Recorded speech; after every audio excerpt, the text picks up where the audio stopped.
That time again. We're back with the Noon Whistle. I'm John Anzalone. And I'm Chris Trottier. And we have two fellow colleagues and leaders in the state of Wisconsin, Jim Michlig from Muskego and Dustin Lehman from Mukwonago.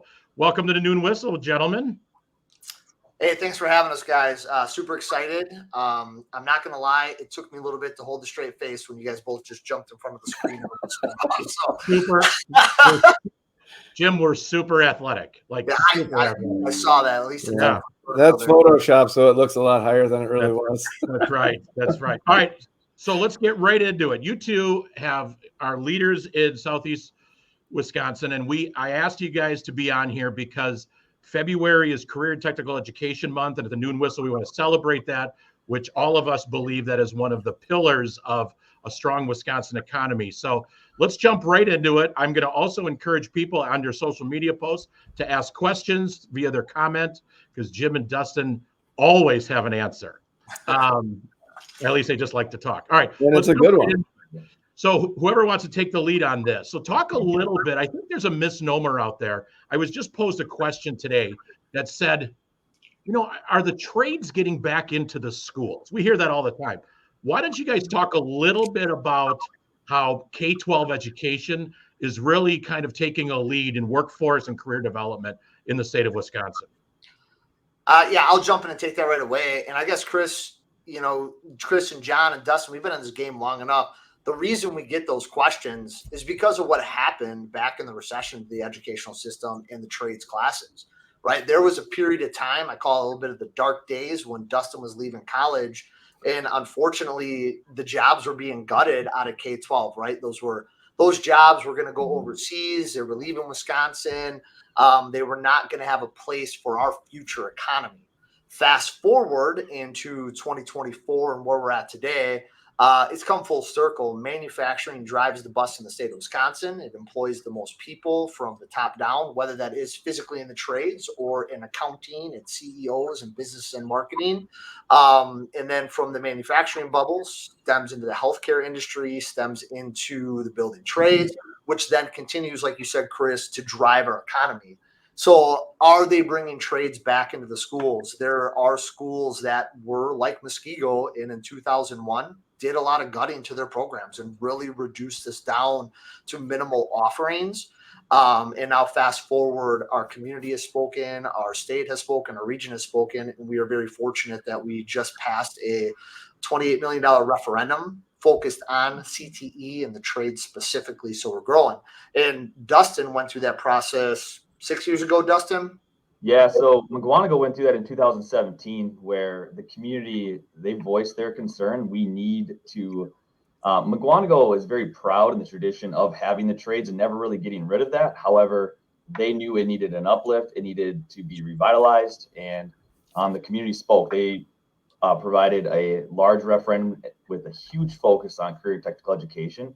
And because of that, the enrollment in our programs, they've grown by over 250% in the CT spaces in Mukwonago. And you're seeing that all around Southeast Wisconsin. The communities are speaking up and they're saying, we want this in our schools. And there's a lot of great things happening in Southeast Wisconsin right now. Was that a heavy lift when all that took a turn? Was that a heavy lift from a school side? Yeah, definitely. Yeah. So like when you talk about the turn, John, I'm assuming the current referendum that I'm working through right now to bring the stuff back and really full-fledged. Yeah, it's a heavy lift. A lot of conversations with Chris and Dustin around this as I've been doing the work. One of my biggest things that I've been focusing on, and we use candid terminology, I never wanted to put lipstick on a pig. So as we have these new spaces, we connect with our business communities.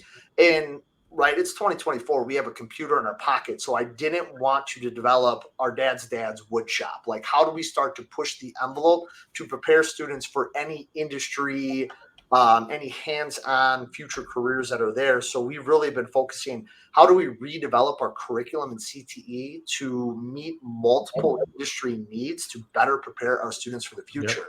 So with that, not only came equipment and trying to find more money for bigger, better equipment when we didn't have it in the budget, but also came a lot of curriculum writing and developing and planning and working with staff to help really provide a paradigm shift to how they're currently doing stuff. And my staff is doing amazing things, and we're going to take them from really good to great. And it's going to look differently for sure. And it has been a heavy lift.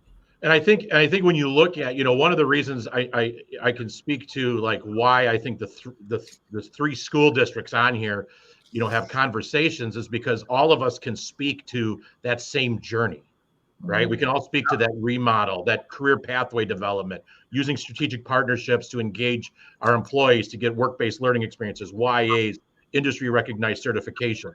And that kind of leads to, some of the viewers may think Dustin misspelled something on the back of his wall, but it really does stand for Muck CTE. It's not like Muck T. So talk a little bit about the CTE portion, Dustin, because that's your space. Both of you are former CTE, which stands for Career and Technical Education teachers. Career and Technical Education. You guys are both CTE teachers. So talk a little bit about what you're seeing nationally. I mean, I know you guys have spoken nationally. You've spoken regionally. Talk a little bit about with some trends, kind of piggybacking off what Jim just said, in career and technical education. What are you seeing? Yeah, so I would say we're, in Jim especially, we're all about branding and trying to educate what career and technical education is. I think in the background, everyone kind of thinks like, oh, it's the trades. And absolutely, it is the trades, and we do that really well. However, it is the healthcare workers. It's our future business and marketing, our hospitality, all of those different careers kind of all built in. And when we look at the national level, when Jim and I go to some of these conferences and we speak at some of these conferences, we're always pleasantly surprised at how well Wisconsin is doing CTE. We have some very high functioning school districts across the state doing some really great things. So I think CTE within the K-12 school system has never been stronger, and there's never been more opportunity for us to really grow our programs. The alternative funding that's been available through our certifications, through our different grants, it is there. You just have to get it. You have to go for it. It takes a lot of work, but it's necessary to get our kids ready for what is about to hit them when they graduate from all of our high schools. So I would say we're in a good spot, but there's a lot of work to do. Yeah. But there's a ton of opportunity if you go for it. And I'm gonna put my friend John here on the spot because he's older than the three of us, not by much. Not together. Right, but he's young and spry.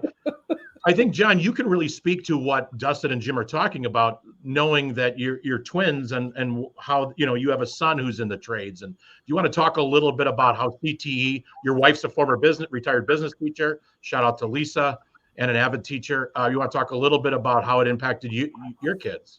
Yeah, and it was almost accidentally.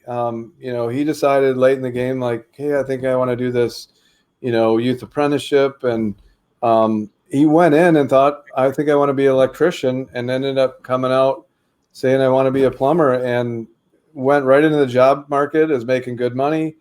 It was a game changer for him, and it was something that he didn't participate in until, like I said, late in the game, his senior year. But eye-opening for us as well as him. And yeah, to be able to say, I did the electrical thing, I thought it's what I wanted to do, I didn't want to do that, and then slide into another trade was a game changer. And yeah, like I said, came out of high school making good money, and he's still going to school. Obviously he's in his apprenticeship and working towards a journeyman, and he's going to have a good career out of it. So like what you guys do is so important. And I guess it brings a question of, do you think kids are aware? Like, are you getting to the point where kids are aware of, like, this is something I need to step into or give it a try? Dustin, you don't mind, I'm going to kind of jump on there because I just want to add in. John, before I answer your question, the one thing that always amazes me as you talk about your son is the electricians can never see them doing the plumber's work, and the plumbers can never see the electricians do the work. Right. And they're both tactile, hands-on learners, but it's always funny. You get on the job sites and you hear the zingers going from the plumbers. It always amazes me. And to people who don't know, to now kind of feed your question, they all think they do the same thing, but they really don't. So yeah, about the kids and are they aware? I would say awareness is growing. The demands are changing from what I'm seeing from our students' educational journey.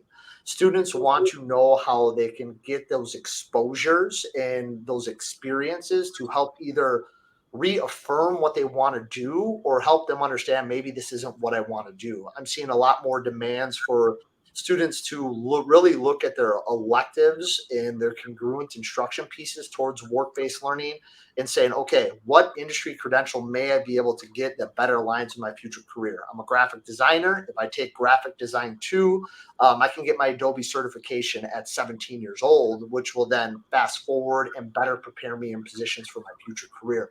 So I'm starting to see a shift into, I guess I call it the savvy consumer of K-12 education. So how do I leverage these programs, these opportunities to better align or help inform me that I want to be the plumber or I want to be the electrician, or I don't want to do this at all. I'm going into construction management. Yeah. So taking a step back, have employers, is it educating employers as well, or were they waiting with open arms like send them to us?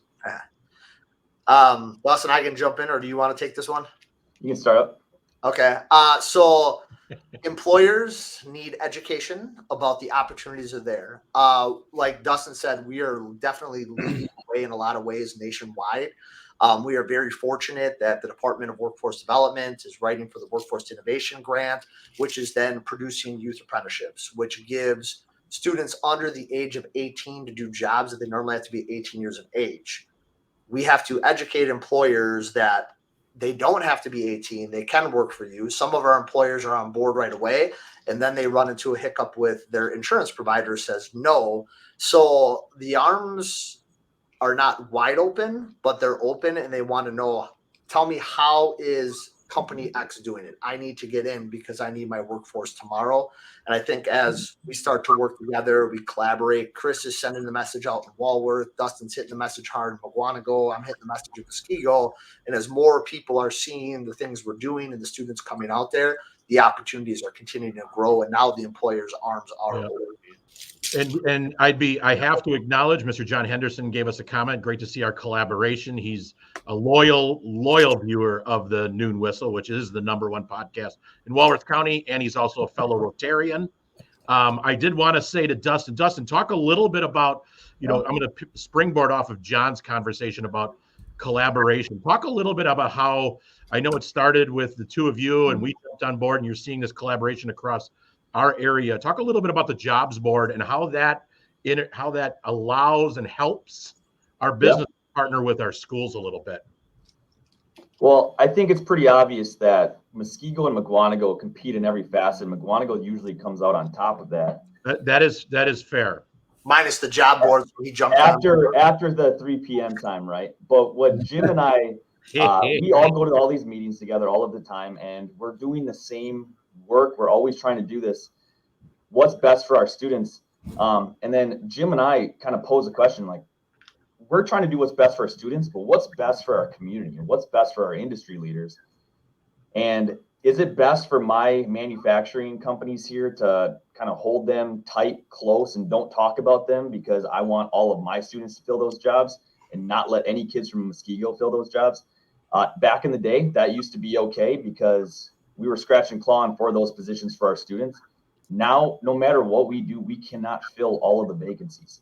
I need those kids from Muskego. I need those kids from surrounding districts to help our manufacturers or our business leaders fill all of their vacancies. So Jim and I really tried to figure out what can we do to really make this as streamlined as possible, because there's turnover in education. Well, there's turnover in industry, right? Once you have that connection, it's great to keep working back and forth. But what happens when that person gets promoted or maybe moves to a different company? Now you have to start that process all over again. The job board really was kind of created to quit that conversation starting over and over and over again, or them reaching out to the school and trying to figure out, is it a counselor? Is it an administrator? Is it a secretary? Who is that person to kind of connect the dots? Yeah. The job board is that one consistent. Yeah, I would agree. And we, it was funny because when I ran into you guys at a conference, we were trying to figure out the same thing. And I'm like, well, this is a pretty good idea. Like, duh, why reinvent the wheel? And now, we have the Walworth County Economic Development Alliance on board, Gateway Technical College, and we're seeing it just blow up. And this is the best way if you're trying to figure out how to get connected to schools. Post your entry-level vacancies on the jobs board. It's free of charge.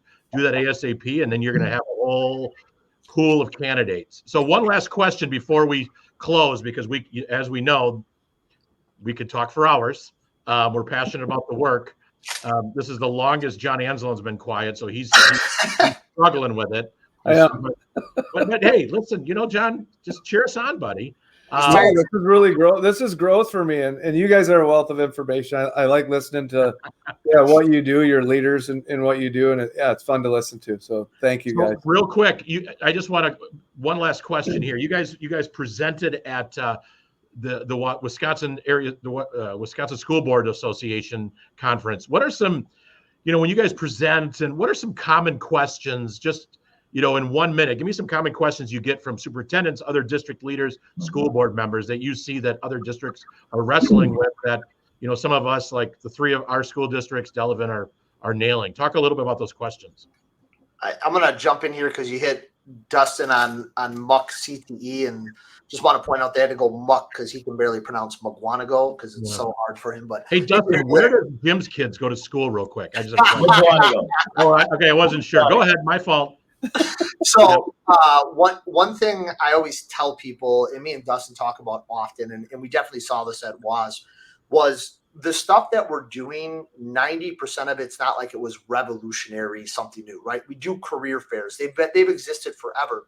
What we found was happening is things happened on silos in your school systems or your business partners, and people didn't know how to connect the dots. And if you had that teacher that year, you may have gotten an experience, and it wasn't streamlined for all parties within a system. So sorry for the bell there. So what we've noticed is that one thing I think Elkhorn, Mukwonago, and Muskego do very well is the branding and the messaging. How do you brand and message the opportunities and the programs that you have so your students, your parents, your community members, and your business partners know where to go to at least start the conversation to provide the opportunity? So when I was listening at WAS, when I was talking to school board members, I think we have something that does that. I'm just not sure about it. And if a school board member thinks you may have it but doesn't know, 90% of your community is going to be in that same boat. So how do you brand the great things you're doing? How do you package it so that it can touch all parties that you're doing it? Dustin, what were you seeing when we were there?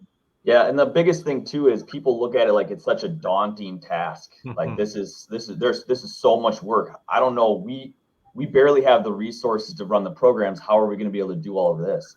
And they don't realize the alternative funding that is out there, to the point where Jim and I often say, how can you afford not to provide these opportunities for your students? Yeah. So I think that's a big thing too, really just the exposure, that not all school districts understand the idea that they can bring in lots of alternative funding through grants, through certifications, and all while you're doing that, it is what is best for our students and our future workforce. Yep.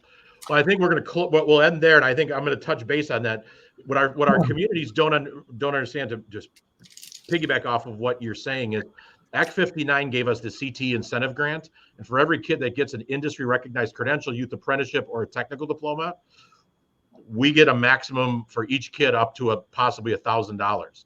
So districts that are hitting the home run are able to self-sustain these programs and reinvest back into them. So, John, you want to take us home? I mean, you've been kind of quiet. I wanted to make sure you're awake. So how do we want to close here, Johnny? What do you think, buddy? John, before you close, can I do one shameless plug here? Absolutely. All right. So I just want to let everyone know to continue these conversations. And Chris, you were there last year. Chris and John may be presenting. I just haven't told them yet. I want to continue these conversations in June 17th and 18th, sponsored by the WMC, Wisconsin Manufacturing Chamber of Commerce. Is Wisconsin's Level Up Convention, how to attract and build Wisconsin's top talent and workforce. So join us. We are going to continue these conversations with some of the top leaders in the state of Wisconsin to educate on how to not only tap on those funds that Chris just talked about, but then also how to show best practices for the business community. So join us in June if you want to continue these conversations. Yep. And it's in Clover, Wisconsin, correct? Clover, Wisconsin. Yep. All right. Perfect. Perfect. All right, thanks, guys. John, take us home. Here we go. Hey, let's bring us home. We're going to go around the horn here. And give two qualities you like to see in a employee. And I'll kick it off. I mean, the first one for me is you got to have a haircut like Jim and I. No, I would throw out reliability and good character. Go ahead, right, Jim. Jim, you go. Yeah, I'm going to go back to Dustin talked a little bit about the lift that these programs take and how you can afford it. So good quality I always look for is the grind. Someone who's willing to show up every day to get the job done. And then also someone who's innovative, that's looking for new ways to solve the problems and doesn't just give up and say, this is how we've always done it. So the grind and innovation are the two things I'm looking for. Yeah. And when we look at all of our evaluations that we get back from our students, I say the biggest thing is someone who is going to show up on time, but that person who's willing to take that initiative, that problem solver, like what Jim was saying. Those are the two biggest qualities that our employees are looking for. Yep, and we use an employability skills curriculum called Bring Your A Game, and in those A's, I was just going to say the same thing, Dustin. Attendance and ambition; those would be the two. Well, gentlemen, thanks for being on. I know you guys have been in my ear for 6 months to join the Noon Whistle, the ElkWorks Noon Whistle. For the record, here's the good news. You guys were the longest one in history. So that doesn't surprise me with Jim being involved. No, but it was also great. Yeah. You know, if people are looking, you know, schools around the state of Wisconsin or employers, you know, we do this to communicate and tell a story. You guys got a great story. Your story, our story is very similar to what we value, what our vision is, where we believe the future of our workforce should come from, and how we partner up with our district. So I appreciate you guys being on. Thank you for being there. John, anything else before we go back to work and blow the whistle? Oh, before the Noon Whistle is the bell at Muskego. All right, well, it's time to go, but thanks for all your hard work. All right, thank you. Thanks, guys. Appreciate it for having us on.